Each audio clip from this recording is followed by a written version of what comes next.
with the Vice President was about the moratorium on drilling, the impact it's having on our people, on our economy. Certainly we want drilling to be done safely. We are worried about an arbitrary 6-month moratorium. We are worried about a commission that's not scheduled to have their first meeting until next month, about a commission that says they may not even get the report done by the end of this calendar year. And I have to say to you that the situation is still about as clear as mud. We asked them about the compensation for people that have been impacted by the moratorium. You may remember the President came down here and said they could file a BP claim. He said if that didn't work, they could file for unemployment. Well, then the BP folks finally, after weeks of not giving us an answer, last week said that no, that they weren't going to pay the claims related to the moratorium. They had set aside $100 million, and they said as a goodwill gesture, but they weren't responsible beyond that. There continued to be confusion, so we asked today.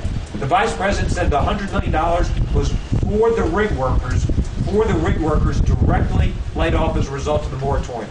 It was his belief that was going to be enough money to last for the 6-month moratorium. We shared our concerns, several concerns.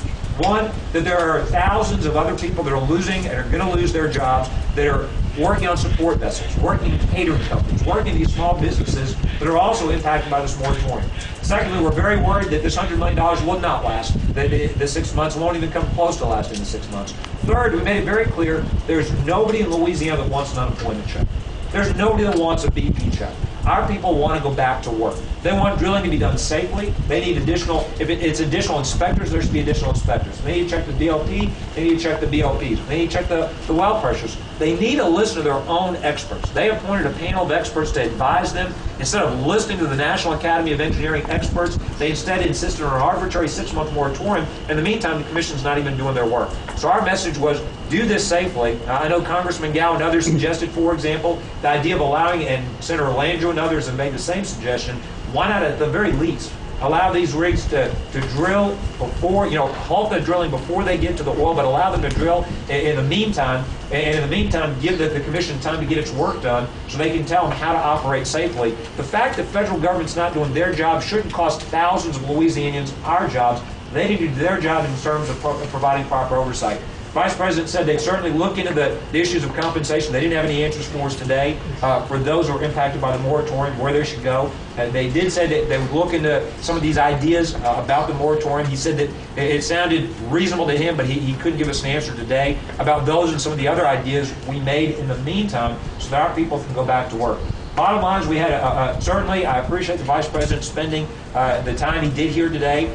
We had great conversations. We always have great conversations with the federal government. We need action. We don't just need good conversations. We need action in terms of a greater sense of urgency, getting more resources out there to fight this oil before it gets into these bays, before it causes that damage. And I'll close with this. I think that the Vice President had a chance to hear personally and directly from commercial fishermen who were able to communicate in a very personal and very articulate way the fact that we're fighting for our way of life. This isn't about getting a check. This isn't about just capping the oil, the leak. It's not just about getting the oil out of the water. It's about them being able to go back to their way of life.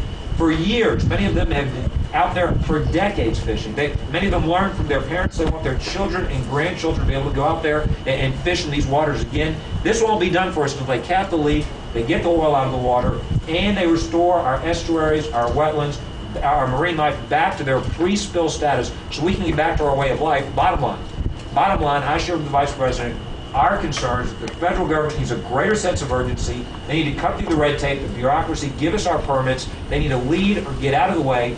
Understand we're in a war to save our way of life. They need to get in this war, and they need to get in this war to win it. I'll be happy to